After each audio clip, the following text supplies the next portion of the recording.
let's rewind to Belgrade, 1970. A match unlike any other was underway.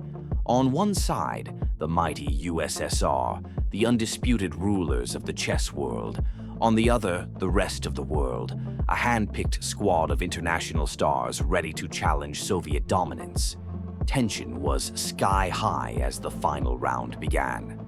On board 3, Hungarian Grandmaster Lajos Portis had the white pieces against Viktor Korchnoi, a battle-hardened Soviet warrior. The game began with a symmetrical English, and soon Portis started to gain the upper hand, slowly but surely outplaying Korchnoi from the opening. It was a critical game, one that, in hindsight, held the key to the entire match. As the middle game unfolded, Portis had a nearly winning position, but then something changed, a twist no one expected. This is the story of the dramatic match of the century, a clash that featured legends, lots of pressure, and lots of drama.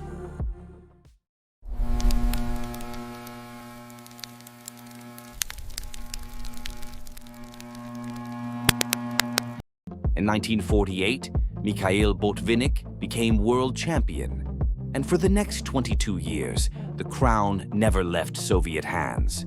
From Botvinnik to Smyslov, from Tal to Petrosian and back, the USSR reigned supreme. They dominated everything: Olympiads, elite tournaments, and most importantly, the World Championship itself. Soviet chess wasn't just strong, it was a monopoly. To challenge that dominance, FIDE president and former world champion Max Uwe made a bold announcement. A special event, USSR versus the rest of the world, a clash to test Soviet supremacy against a united international front. The Soviets saw it as an opportunity to cement their legacy. The rest of the world saw something else, a chance to showcase a rising force named Bobby Fischer, and to signal that the power base was shifting. The format was simple: 10 boards, 4 classical games per board, 2 reserve players allowed. And leading the rest of the world team, none other than Max Uwe himself. But what truly made this match historic was the cast.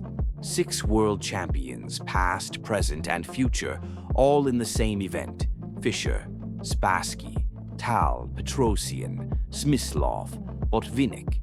And surrounding them, legends like Keres, Korchnoi, Geller, Larsen, Najdorf, and more.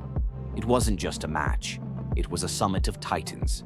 This was also the first major event where the ELO rating system was used, especially to determine board order for the rest of the world, which meant Bobby Fischer, despite being inactive for nearly 2 years, was ranked board 1.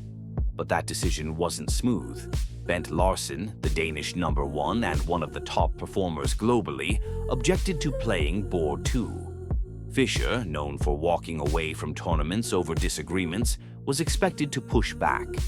But in a rare twist, Fischer quietly agreed to play on board 2. Crisis averted. On the Soviet side, the lineup raised eyebrows. Tal, the magician from Riga, was placed on board 9. Botvinnik played board 8. Keres was down on board 10. Some suspected strategy. Was it a ploy to pit their veterans against favorable matchups? Keres, for example, had an excellent record against Ivkov, and then came the pairings. The chess world held its breath. The match that had never happened before was about to begin. This wasn't just a competition, it was the match of the century.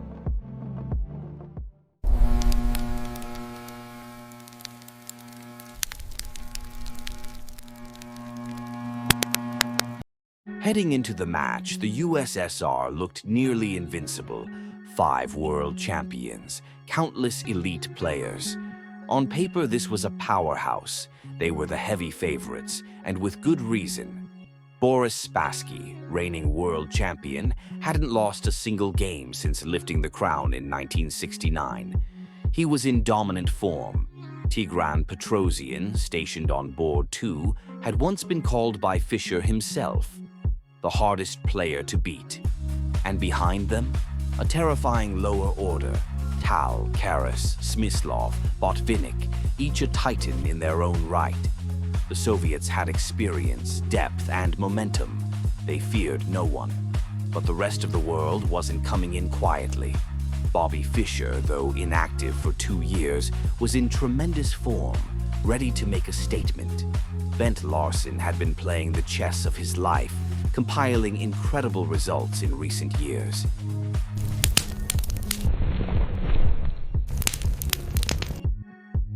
The Soviets struck first, taking round 1 by 5.5 to 4.5. Wins from Geller, Taimanov, and Botvinnik gave them the edge. But the highlight? Fischer versus Petrosian.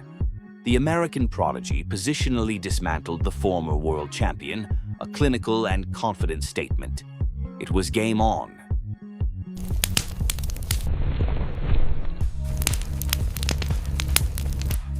Round 2 was all USSR. They scored 6-4, their most dominant round of the match. At the heart of it was Boris Spassky, playing one of the finest games of his life. Against Larsen, who opened with the rare 1b3, Spassky needed just 17 moves to crush him. Smyslov and Taimanov also scored victories. However, there were cracks. Tal and Petrosian both lost, signs that the rest of the world still had fight. Yet at this point, it seemed the Soviets were pulling away.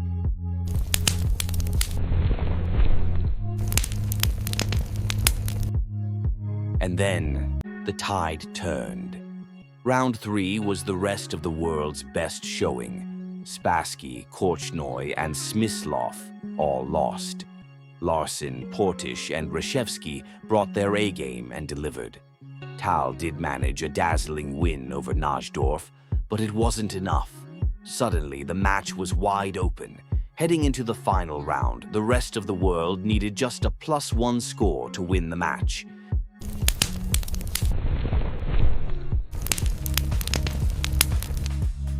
As the final round began, Spassky, reportedly unwell, was replaced by the formidable Leonid Stein. Reshevsky was replaced by Friedrich Olafsson for the rest of the world. Larsen, looking to redeem his earlier loss, defeated Stein in a tense bishop endgame. Ullmann scored another key win, outplaying Taimanov in the middle game. But the Soviets struck back. Smyslov and Karas secured crucial victories, so the rest of the world needed a win somewhere to draw the match. So, the most crucial moment came on early in board 3. Lajos Portish versus Viktor Korchnoi. Portish had a nearly winning position by move 21, but he did not know the match situation since games were still in progress. He repeated, "A draw." And just like that, the match slipped away. The final score, USSR 20.5 to rest of the world's 19.5. The barest of margins. One drawn game away from history.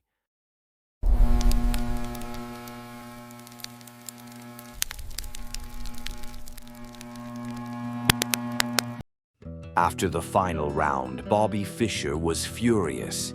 He believed Lajos Portish had squandered a winning position against Korchnoi. It was disgraceful, Fischer reportedly said. Years later, Portish defended his decision. He admitted that Korchnoi had some initiative and that time trouble was looming. Korchnoi was simply better than me under time pressure, he explained. He also added that Max Euwe, captain of the rest of the world team, had given players full autonomy to decide their own results. Portish claimed he had no idea that his draw would become so decisive. Many games were still ongoing. But in hindsight, that single decision arguably cost his team the match. For the Soviets, the result was a rude awakening. They had entered the match as clear favorites, expecting a commanding victory. Instead, they barely escaped with a win, by just 1 point. Mikhail Tal, ever candid, summed it up. "There are some real concerns." He He pointed to a new generation rising and noted that rest of the world players were younger, improving rapidly. He even criticized the lack of competitive tournaments within the USSR itself, a problem brewing beneath the surface. Talking about the performance itself, at the top boards, the USSR was outplayed. Petrosian, Spassky, Korchnoi, and Polugevsky were all below their best. In contrast, their opponents, Larsen, Fischer, Portisch, and Vlastimil Hort, rose to the occasion and outclassed them. It was only the tremendous depth of the USSR at the lower boards that saved the match. In terms of standout performances, Bobby Fischer was especially impressive. He defeated Petrosian in dominant positional style, showing just how far he had come. But not everyone was convinced. Some critics pointed out that Fischer played timidly in the final 2 games after securing early wins. Unlike most of his teammates, Fischer worked alone on his unfinished adjourned games. He refused help, prepared solo, and remained the lone wolf he was known to be. On the Soviet side, nearly all the lower boards performed solidly. Paul Karras, in particular, stood out, scoring 3-1 against Ivkov, a crucial contribution. Despite the close finish, the event was a massive success, both as a spectacle and a symbolic showdown. It lived up to the hype and captured the imagination of chess fans around the world. And while the Soviets remained dominant through the 1970s and 80s, cracks were beginning to show. A rematch was held in 1984, and once again the USSR won narrowly, 21-19. But it wasn't until the third and final edition in 2002, now between Russia and the rest of the world, that the balance finally tipped. The rest of the world won 52-48. The chess world had shifted.